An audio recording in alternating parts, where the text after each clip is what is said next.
हनुमानगढ़ में गोलूवाला मामला काफ़ी सुर्खियों में है। गोलूवाला में 5 व्यक्तियों को शांति भंग की आशंका में गिरफ्तार करना गोलूवाला पुलिस के लिए गले की फांस बनता जा रहा है। आज जहां पर एक पक्ष ने गोलूवाला के एक पक्ष ने जो है एसपी ऑफिस में पहुंचकर पुलिस का पक्ष लेते हुए कहा कि गोलूवाला के एसएचओ तेजवंत सिंह बराड़ और गोलूवाला की पुलिस शानदार काम कर रही है और असामाजिक तत्व और जिस प्रकार से चोरियां बढ़ रही हैं, चिट्टा बिक रहा है, असामाजिक तत्वों पर जब कार्रवाई करती है तो उनके खिलाफ एक अभियान छेड़ दिया जाता है।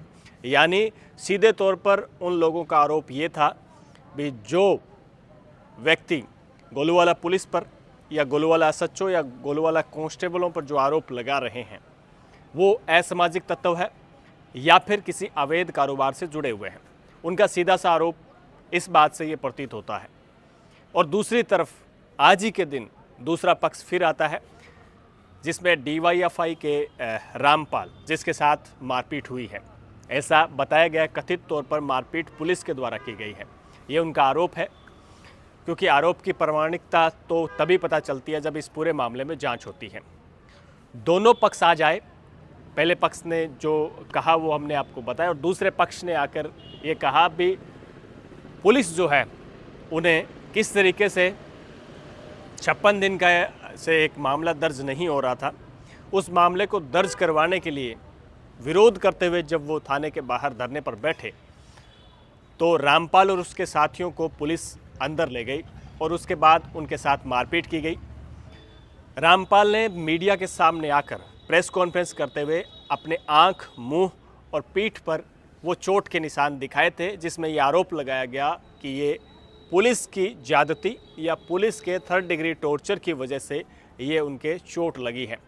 हालांकि वो चोट कैसे लगी, क्या पुलिस ने उन पर वार किया, क्या पुलिस ने 3rd डिग्री का इस्तेमाल किया या पुलिस ने क्या वास्तव में उनके साथ मारपीट की, इस बात की सच्चाई तो तभी सामने आती है जब इस मामले में पूर्णतः जांच होती है। हालांकि इसको लेकर एसपी हरिशंकर पहले ही जांच का आश्वासन दे चुके हैं। एसपी हरिशंकर ने पहले भी कहा था कि इस पूरे मामले में हम जांच करवा रहे हैं और निष्पक्ष जांच कर अगर पुलिसकर्मियों द्वारा ऐसी कोई मारपीट का जो आरोप लगाया गया है उसमें कहीं ना कहीं सत्यता नज़र आती है तो उनके खिलाफ भी अनुशासनात्मक कार्रवाई की जाएगी। अब इस मामले में एक पक्ष ने आकर जिस तरीके से गोलूवाला एसएचओ और पुलिसकर्मियों की पक्ष करते हुए उन्हें यहीं रखने की बात कही है और दूसरे पक्ष ने आकर साफ तौर पर कहा है कि मारपीट करने वाले पुलिस अधिकारियों के खिलाफ कार्रवाई होनी चाहिए। इन दोनों मामलों से एक बात समझ में आती है, तो कहीं ना कहीं अब जो है गोलूवाला में जिस तरीके से 2 पक्ष एक बार पहले गुरुद्वारा मामले में आमने सामने नजर आए थे, इस मामले में भी गोलूवाला के क्षेत्र के लोग 2 धड़ों में बढ़ चुके हैं। एक धड़ा चाहता है कि पुलिस वहीं रहे, एसएचओ वहीं रहे और पुलिस अच्छा काम कर रही है, तो दूसरा जो है साफ तौर पर कह रहा है कि पुलिस ने उनके साथ मारपीट की है।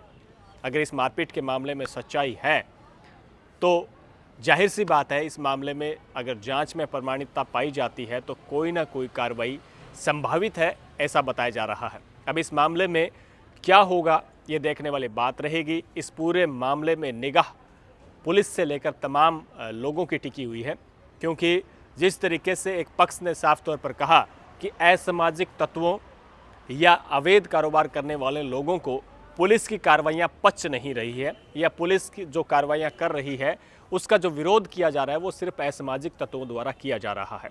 अब इस वीडियो के बाद उन तमाम लोगों को सोचने की आवश्यकता है दोनों पक्षों में भी, आखिर इन दोनों पक्षों में असामाजिक तत्व है कौन।